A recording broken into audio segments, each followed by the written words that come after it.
자, 지금까지 우리가 봤었던 게 이제 데이터베이스에서 할 수 있는 입력, 수정, 삭제, 조회. 이렇게 네 가지 활동이었는데, 이게 이제 가능했던 이유는 우리가 첫날 그 마이스쿨이라고 하는 이름의 데이터베이스를 만들어 놓고 이 안에 실습을 위한 테이블 3개를 미리 넣어놨기 때문에 가능한 거죠. 그럼 이제 여러분들이 웹사이트를 직접 개발한다라고 하면 그 웹사이트가 다루는 데이터를 직접 이렇게 만들어야 돼요. 그래서 여기서는 데이터베이스를 어떻게 만들고 지우는지, 그리고 그 안에 테이블은 어떻게 만들고 어떻게 삭제하는지, 이거를 살펴볼 거예요. 여기부터는 지금 테이블 생성을 제외하고는 연습 문제가 없어요. 자, 데이터베이스 만들기입니다. create라는 구문이고요. create 데이터베이스라고 한 다음에 데이터베이스 이름을 적으면 돼요. 그리고 뒤에 기본 값으로 사용할 인코딩 셋을 만들어줘야 돼요. 이거 지정 안 하면 MySQL은 기본 캐릭터 셋을, 그러니까 인코딩 형식을 라틴어로 잡아요. 그래서 한글 저장이 되게 까칠스러워지거든요. 그래서 이 디폴트 캐릭터 셋을 UTF-8로 설정을 해줘야 돼요. 주의하실 게 있다면, 프로그램에서는 UTF-8을 명시할 때 UTF-8로 명시를 해요. 근데 SQL에서는 빼기 기호가 없고요. 이 데이터베이스에서 캐릭터 셋을 지정을 하면은 이거를 DB 테이블의 캐릭터 셋에도 적용을 해줘야 되고요. 그럼 이제 데이터베이스 테이블에 있는 걸 자바 프로그램이 조회를 해갈 거 아니에요. 그러면 자바가 데이터베이스의 인코딩 캐릭터 셋을 따라가요. 그리고 얘로 백엔드 만들죠. 백엔드가 만들어낸 데이터를 프론트엔드가 가져갈 거 아니에요. 그래서 프론트엔드도 이 인코딩 셋을 따라가요. 그래서 우리가 HTML에서 맨날 메타 태그 차셋 UTF-8이라고 적고갔던 근거가 얘예요. 원래 여기부터 출발을 해요. 그래서 이 디폴트 캐릭터 셋은 생략할 수 있다라고 괄호 표기해 놓긴 했는데 무조건 넣어야 돼요. 뭐 선택사항이 없다고 보시면 되고요. 이게 왜 선택사항이 없냐면은 요즘 웹개발 기술의 가장 그 핵심은 AJAX거든요. 근데 이 AJAX가 전송 인코딩을 UTF-8밖에 지원을 안 해요. 그래서 다른 거는 사실상 선택지가 없어요. 자, 데이터베이스 삭제는 드롭 데이터베이스 하고서 데이터베이스 이름 지정하면 됩니다. 이거는 진짜 낯장 불입이니까 함부로 하지 마세요.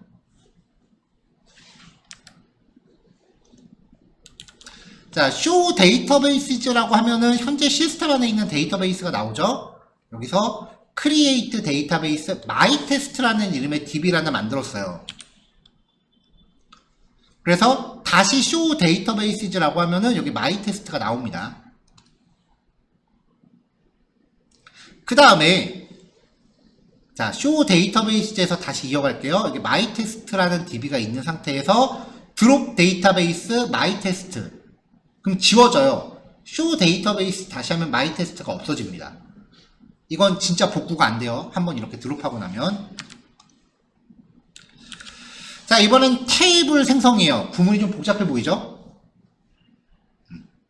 자, 일단은 create table 한 다음에 테이블 이름을 적고요. 괄호를 열고 닫아요.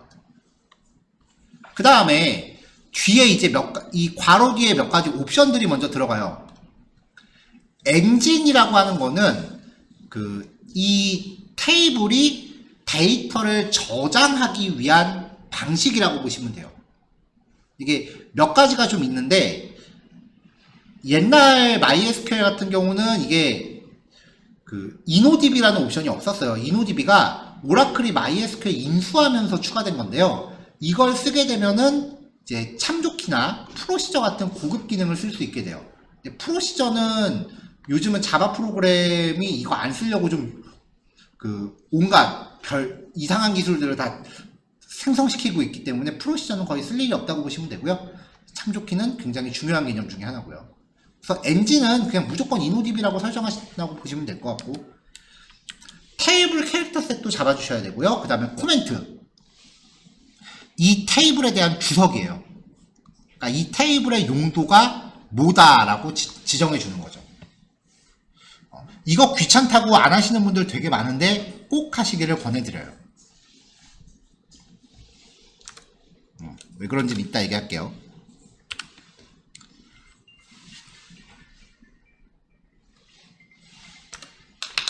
미안하다, 잠시만요.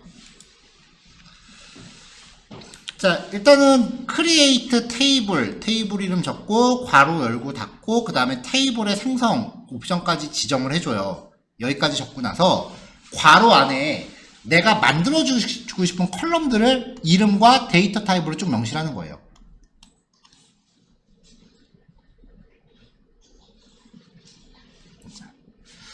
자, 이 컬럼 옵션에 대해서는 다음 페이지부터 좀 디테일하게 나올 거고요. 일반적으로 테이블을 만들면 여기 데이터가 여러 줄 저장되죠.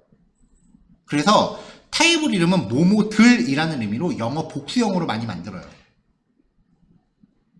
그 다음에 컬럼 이름은 개별적인 값이니까 영어 단수형으로 많이 만들고요. 자, 데이터 타입입니다. 차, 괄호 안에 글자 수가 들어가요. 이거는 글자 수가 최대 n개인 고정 길이에요. 한글 영문 구분 없이 한 글자로 취급을 하고요. 만약에 차 10이라고 지정하면은 MySQL이라고 저장했을 때 그럼 10글자 저장하는 공간인데 5글자가 들어간 거죠. 그럼 뒤에 5글자가 공백 처리돼서 어떻게든 10글자를 맞춰요. 10글자를 초과해서 저장하려고 그러면은 초과되는 글자 뒷부분은 저장이 안 돼요. 잘려요. 그래서 우편번호, 주민번호 같이 고정된 글자 수에 쓰고요. 그 다음에 바차 n, 이게 variable 캐릭터 줄임말인데 글자 수가 최대 n개인 가변 길이 문자열이에요. 만약에 여기 10이라고 지정을 했는데 MySQL이라고 저장을 하면은 지가 스스로 저장 공간을 5칸짜리로 줄여요. 그게 각각의 행마다 따로 지정이 돼요. 그래서 아이디, 이메일 주소, 비밀번호, 글 제목 같이 글자 수가 불규칙적인 데이터에 많이 쓰고요. 그 다음 텍스트, 최대 한 65,000글자 저장 가능해요. 게시판 본문 같은 거 만들 때 많이 쓰고요. 자, 숫자형, int, 기본 정수 형태고요. 자바에서 바이트, 쇼트, 인트, 롱이 있는 것처럼 얘는 티니 인트, 스몰 인트, 인트, 빅 인트가 있어요. 대부분 그냥 인트 하나로 퉁치면 되고요. 플루트, 많이 쓰진 않는데요. 실수 형태의 데이터를 저장을 해요. m은 전체 자릿수, 소수점도 자리 포함되고 n은 소수점 이하 자릿수.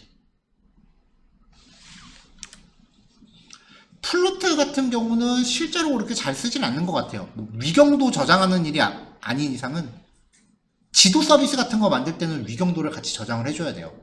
그래야 위치를 뿌릴 수 있어서. 데이트, 날짜, 데이트 타임, 날짜, 시간. 블록, 얘도 65,000길이의 바이너리를 저장하는데요. UTF-8에서는 텍스트보다 얘를 더 권장을 해요. 본문 같은 거 저장할 때. 자, 그 다음에 enum. 얘는 저장 가능한 값을 이 괄호 안에 나열된 애들로 제한을 해요. 그래서 저는 개인적으로 되게 많이 쓰는 타입이에요. 열거형이라고 부르는데, 예를 들면 성별 같은 거 저장해야 된다 그러면 FM 이렇게만 저장을 하고요. 메일링 리스트 가입이다 그럼 YN 이렇게만 하고요. 그럼 여기에 저장할 수 있는 값이 2가지 종류로 제한이 되는 거예요.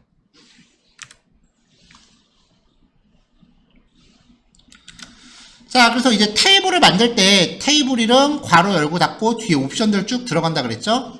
그 다음에 컬럼 이름과 데이터 타입을 정하는 거예요. 이렇게 정해주고 나면은 그 다음에 널 허용 여부를 명시를 해줘요. 뒤에 그냥 널이라고만 적으면은 널 데이터 허용하는 거고요. 난널이면은 허용 안 하는 거예요.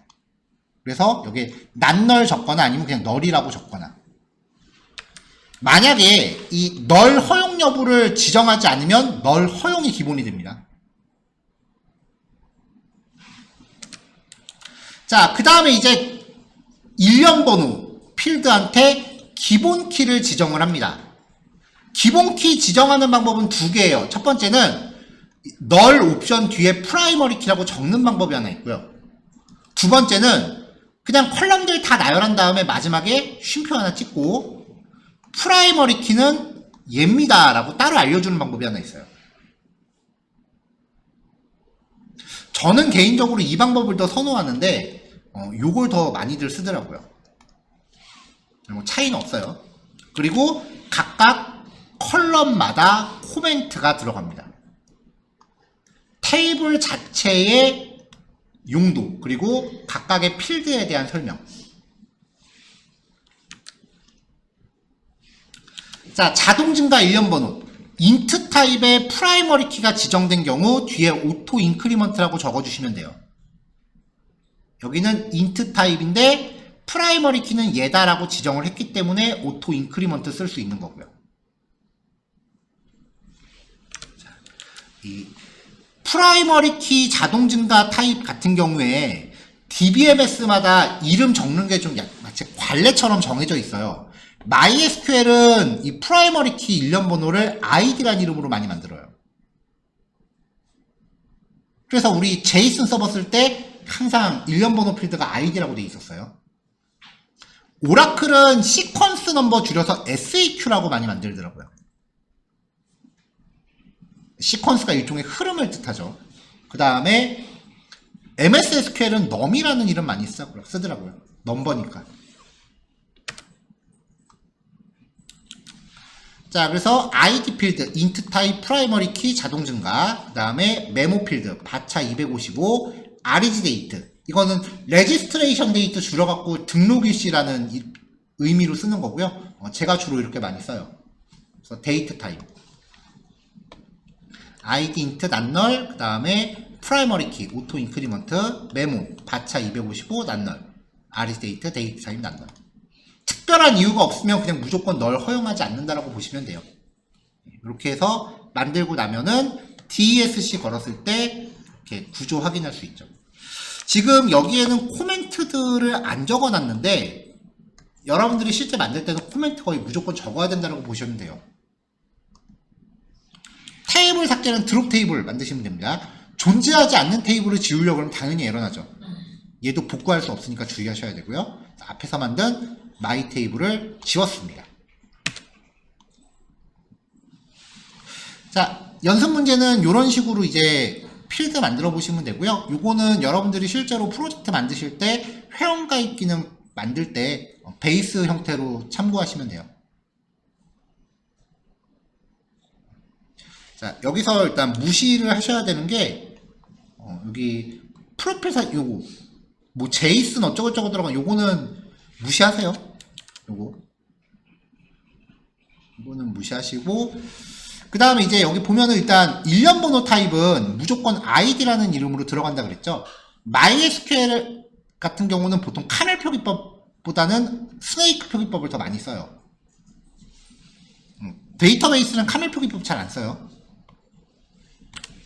저는 일단 모든 테이블에 id 값을 먼저 지정을 하고요. 그 다음에 맨 마지막에 실제로 쓰건 안 쓰건 무조건 등록일시랑 변경일시 필드를 넣어요. 일단 데이터 등록일시는 나중에 추적하려면 필요하니까 넣고, 그 다음에 이런 경우 있어요. 회원 정보를 수정하러 들어갔는데 아무것도 안 고치고 저장 버튼 누르는 경우 있어요. 하지 말란 법 없잖아요.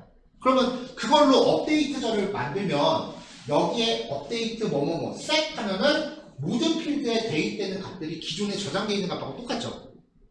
그러면 MySQL 같은 경우는 아까 우리 업데이트절 했을 때 저장된 레코드가 몇 개다라고 출력되는 거 봤었죠. 뭐 얘기하는 거냐면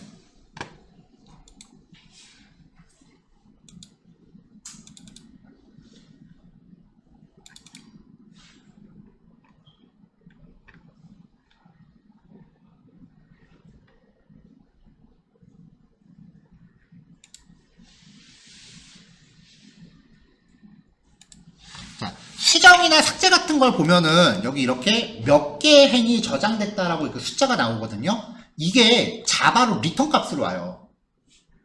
그럼 자바에서는 저게 0이면은 실제로 수정이 안 된 거 아니야. 그 0일 때는 이제 스로우를 발생시켜서 예외 처리로 빠지게 돼요. 근데 아까 말했던 것처럼 아무것도 변경을 안 하고 그냥 웹페이지에서 회원정보 수정 버튼 눌러버렸다. 그러면은 얘네들이 기존에 저장되어 있는 값하고 업데이트절에 명시되는 값이 똑같아진다고요. 아무것도 수정을 안 했으니까. 그럼 아까 그 저장된 핵의 개수가 0으로 떠요. 그럼 자바에서 그걸 에러로 간주를 할 수밖에 없게 된다고요. 자, 회원정보 수정 페이지도 내가 아무것도 안 고치고 저장 버튼 누르면 그게 에러야? 에러 아닌 거죠. 그러지 말라는 법 없잖아요. 그래서 무조건 변경일시를 넣어요.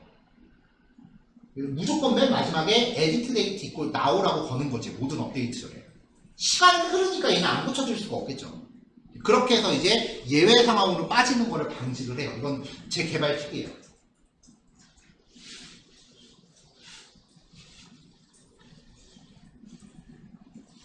자, 그 다음에 지금 여기 나와 있는 이런 형태의 문서를 테이블 명세서라고 해요.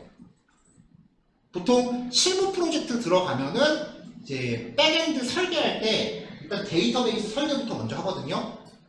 그럼 이제 오늘 마지막에 공부할 ER 다이어그램이라고 하는 그 설계 도면을 하나 그리게 되고요. 그게 나오면 이제 각각의 테이블마다 이런 문서를 뽑아내요. 그러니까 이거를 여러분들이 만들어야 되는 문서 중에 하나야. 실제로 포트폴리오에 이 문서 넣어야 돼요. 그러면 보통 프로젝트 한다라고 하면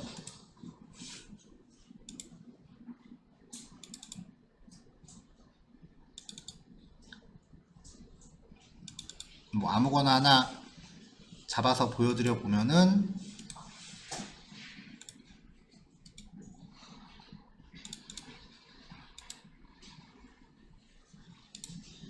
왜 하필 이럴 때 드롭박스가 안 켜져 있냐.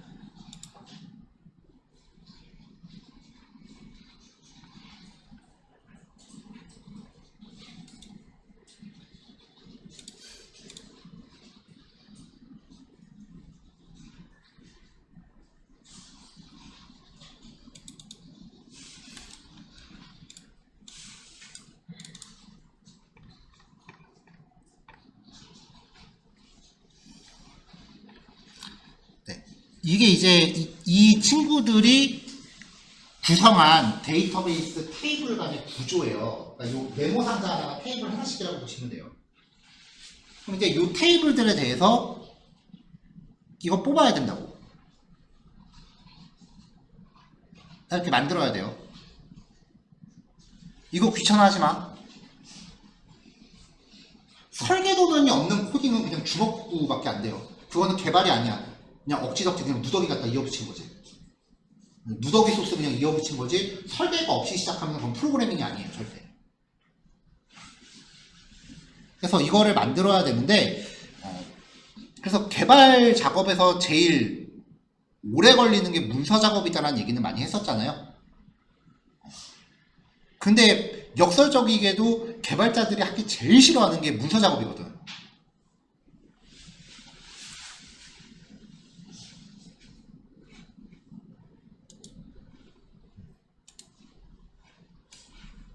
그래서 제 깃허브에 제가 이제 오픈소스로 만들어서 올려놓은 게 있는데 이거 복제해 가는 사람들이 은근히 있어요. 자바스크립트 버전이랑 자바 버전.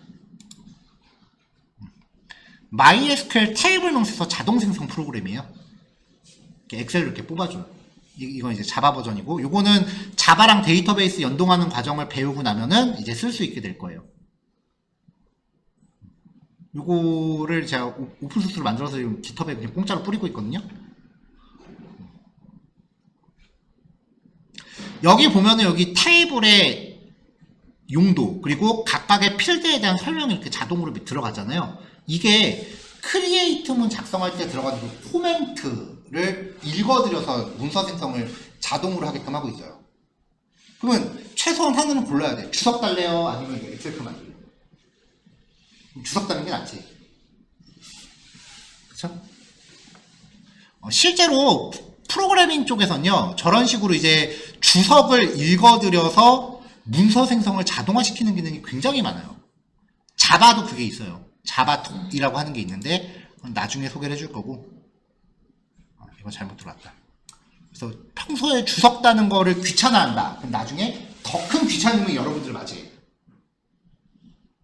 주석 따는 거 절대 귀찮아하지 마세요. 그게 그나마 제일 편한 거야. 안 그러면 진짜 문서 작업 몇 달을 해야 돼요.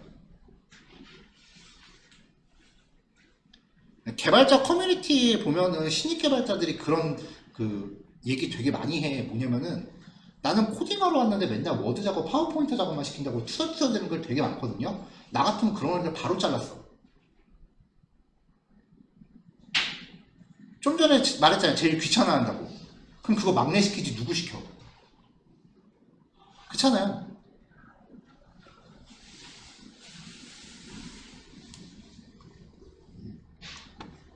그래서 개발자들이 이렇게 문서 생성 자동화에 굉장히 목숨을 많이, 굉장히 그 열과 성을 다하는 편이야.